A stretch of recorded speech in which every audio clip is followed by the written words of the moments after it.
આપણી ચોળાફળીની એકદમ અમદાવાદમાં જે મળે છે ચટણી એ બનાવવા માટે મેં અહીંયા આઈ થિંક હાફ કપ જેટલી છાશ લીધેલી છે, થોડી જાડી. તમે દહીં પણ લઈ શકો છો, પણ પછી બહુ થીક થશે ચટણી, જ્યારે ઓરિજિનલી આ ચટણી એકદમ પાતળી હોય છે. અને એમાં હું ચણાનો લોટ, આપણો જે સાદો ઘરમાં યુઝ કરીએ બેસન કરું છું. અને આપણે એને જેમ કઢી માટે આપણે એનું જે ડોતા હોય એ રીતે આપણે એને મિક્સ કરી લઈશું.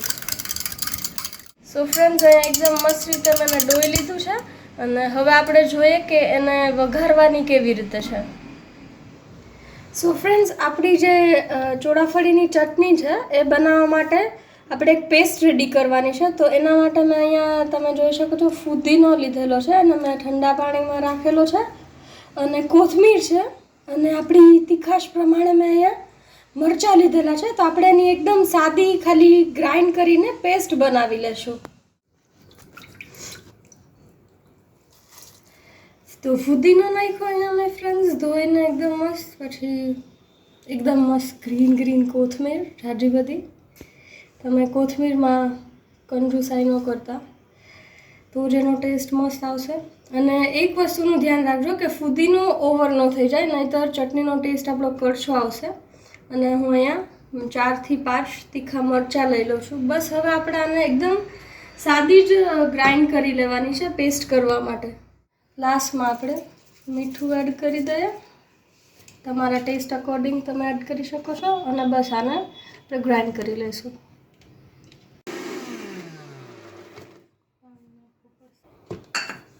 ફ્રેન્ડ્સ, તમારું કદાચ એમને ગ્રાઇન્ડ ન થાય તો તમે એમાં સહેજ પાણી પણ ઉમેરી શકો છો. ઓકે ફ્રેન્ડ્સ, તો અહીંયા આપણી જે પેસ્ટ હતી એ રેડી થઈ ગઈ છે, તમે જોઈ શકો છો. હવે આપણે ચટણીનો જે સાદો વઘાર કરવાનો છે એ જોઈએ. તો ચટણીના વઘાર માટે મેં અહીંયા 1 ચમચી જેટલું જ તેલ લીધું છે. આપણે આમાં રાઈ જીરું એવું કાંઈ નથી કરવાનું, જસ્ટ આમ છમકારો બોલે એવો જ આપણે વઘાર કરવાનો છે. તો મારું તેલ થવા આવ્યું છે. આમાં આપણે જે આપણું મિક્સર બનાવેલું હતું છાશ ને પાણીનું, તો એ આપણે લોટને છાશને એનો આપણે વઘાર કરી દઈએ. હવે એને તમે એકદમ સરસ મિક્સ કરજો. ફ્રેન્ડ્સ, તમે આમાં એક જેવો ઉભરો આવે, થોડું આમ ગરમ થાય હૂંફાળું, ત્યાં સુધી જ આપણે આને ગરમ કરવાનું છે. કઢીની જેમ આપણે આને એકદમ ઉકાળવાનું નથી. તો તમે આને કોન્સ્ટન્ટ ચલાવતા રહેજો. એક ઉભરો આવે પછી આપણે જે પેસ્ટ રેડી કરી છે એ આમાં એડ કરી દઈશું. ઓકે ફ્રેન્ડ્સ, તો ઉભરો આવી ગયો છે, તમે જોઈ શકો છો. એમાં આપણે આ જે પેસ્ટ રેડી કરી હતી એ આપણે એડ કરી દેવાની છે.